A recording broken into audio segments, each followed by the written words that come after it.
Hello everyone, Douglas here, and welcome to my Doctor Who review, and today I will be reviewing The Girl in the Fireplace. This story is the second story to be written by Steven Moffat, and this story was supposed to be the second story in Series 2, but it was pushed back to be the fourth story. Our cold open scene begins in space, and we pan down to a palace, and the palace is under attack. We are introduced to Lynette, played by Sophie Myers, who was David Tennant's girlfriend. I do like the shot from the fireplace, and she pleads for help to the doctor. Our opening scene begins 3,000 years later on a spaceship, and we hear the TARDIS lands, and we see the 10th Doctor, played by David Tennant, Rose, played by Billie Piper, and Mickey, played by Noel Clarke. We see the Doctor, Rose, and Mickey smell something, and we see a door opens, and we see a fireplace. We see the Doctor notices a girl in the fireplace, and that is Lynette as a young girl, and she is played by Jessica Atkins. We see the Doctor pulls a handle of the fireplace, and it rotates to Paris in 1727. We see the young Lynette is asleep, and we see her wake up. We find out that she met the Doctor months ago. We see the Doctor notices the broken clock, and we hear a ticking noise. We see the ticking noise is coming from under the bed, and we see the clockwork droid. We find out it wants Lynette. We see the clockwork droid attacks the Doctor, and it gets stuck, and the Doctor freezes the clockwork droid. I like the scene when we see the gears of the clockwork droid, and that was cool. We see the clockwork droid teleports out, and we see the Doctor goes back to Paris, and he tells Rose and Mickey not to look for it. And what do? They look for it. We see Lynette is now older. I love how Lynette still recognizes him and calls the Doctor his imaginary friend, and I can see where the fairy tale vibe came from, and Steven Moffat would use it when he was the showrunner. We see the Doctor and Lynette kiss, and a funny line from the Doctor when he says, "Hassan? Lynette Hassan? No. No, no, no, no. No way! Lynette Hassan? I'm the Doctor, and I just snugged Madame the Puppeter."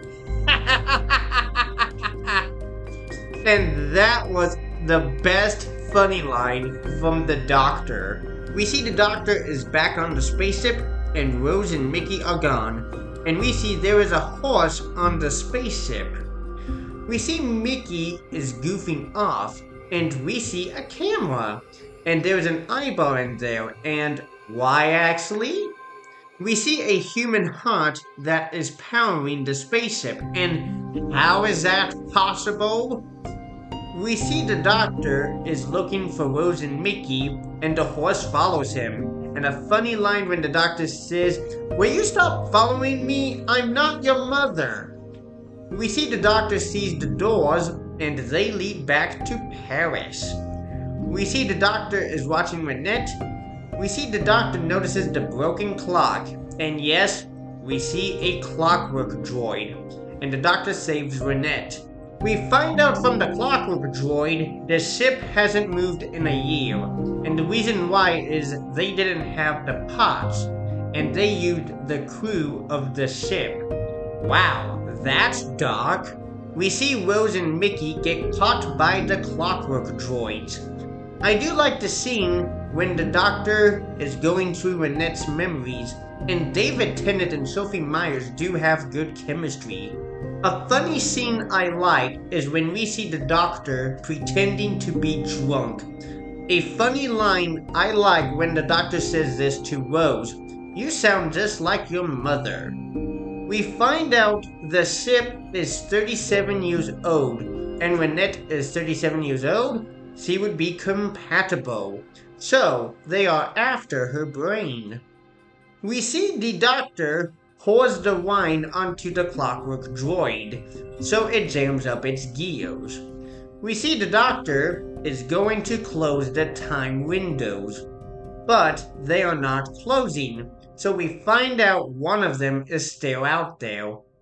We see the clockwork droid is reactivated, and now they go after Renette. We see Rose is warning Renette what will happen in 5 years.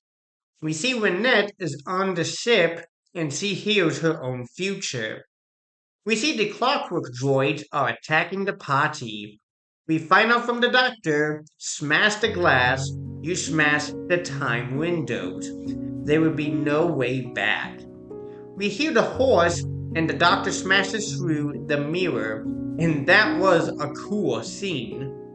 We see the time window is smashed and there is no way back now. We see the doctor cut the link with the clockwork droids. We see that Renette kept the original fireplace, and there's still a way back. We see the doctor tells Renette to pack a bag, and it looks like she might be going with the doctor.